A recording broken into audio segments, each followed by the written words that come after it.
The fluorescent lights flickered above the empty lobby of the Crestwood Hotel as Emily settled into her chair behind the front desk. It was her first night shift, and the clock had just struck midnight. The hotel, an aging relic of a bygone era, was mostly vacant, save for a few scattered guests who had checked in earlier that evening. She had been warned about the hotel's reputation. Whispers of strange occurrences and unexplained noises echoed through the staff break room, but Emily brushed them off. After all, she needed this job, and a little ghost story wouldn't scare her away. As she sipped her lukewarm coffee, the sound of heavy footsteps echoed from the upper floors. Emily glanced at the guest book, noting that only 3 rooms were occupied: room 101, room 204, and room 306. The footsteps stopped, and an uneasy silence enveloped the lobby. She turned the pages of an old magazine, trying to distract herself. The clock ticked loudly, each second stretching into eternity. Just as she was about to lose herself in thought, the phone at the front desk rang, startling her. "Crestwood Hotel, how may I assist you?" she said, her voice steady. "Help me, please," a raspy voice whispered from the other end, sending chills down Emily's spine. She glanced at the guest book again. There was no one registered under that voice. "Hello, who is this?" she asked, her heart racing. Silence. Then, a soft click as the line went dead.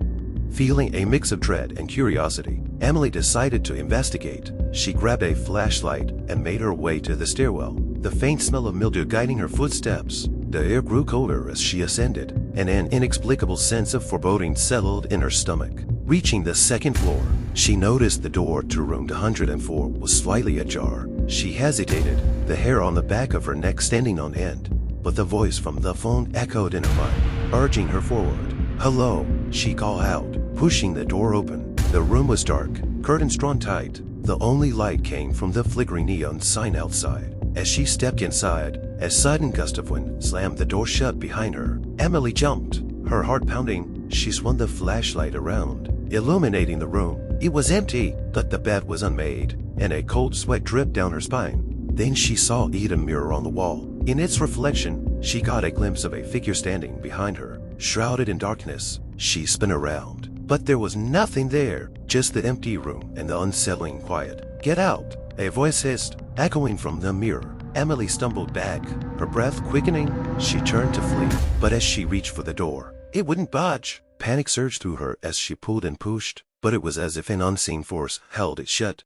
"Help me," the voice came again, louder this time, resonating through the walls. "Who are you? What do you want?" Emily shouted, her voice cracking. The air grew colder, and the lights flickered violently. She could see the figure in the mirror now, its face twisted in agony, mouth moving but no sound escaping. She felt a chill sweep through her, a heavy weight pressing against her chest. With a surge of adrenaline, she turned back to the door and slammed her shoulder against it.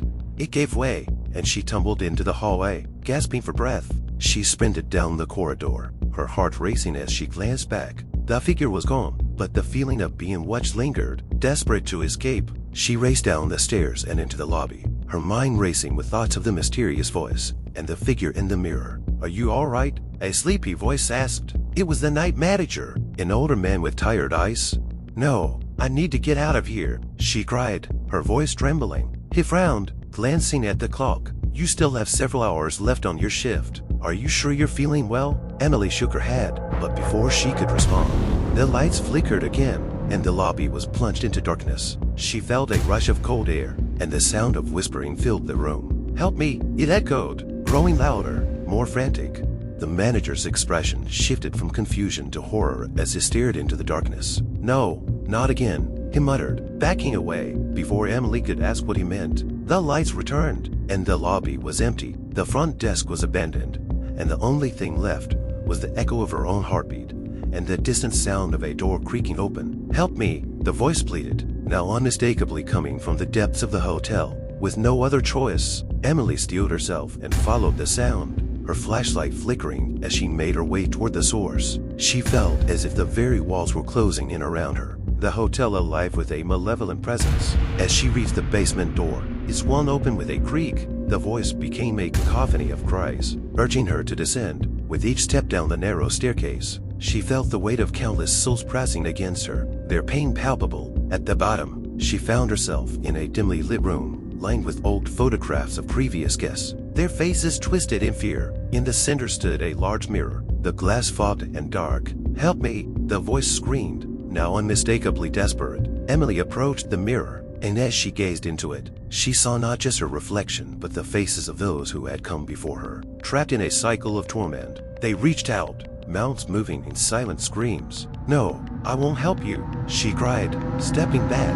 But it was too late. The mirror began to swirl with shadows, pulling her closer as she fought against the force. The last thing she saw was her own terrified reflection, and the realization that she would never escape this cursed hotel. The last check-in had become her final destination.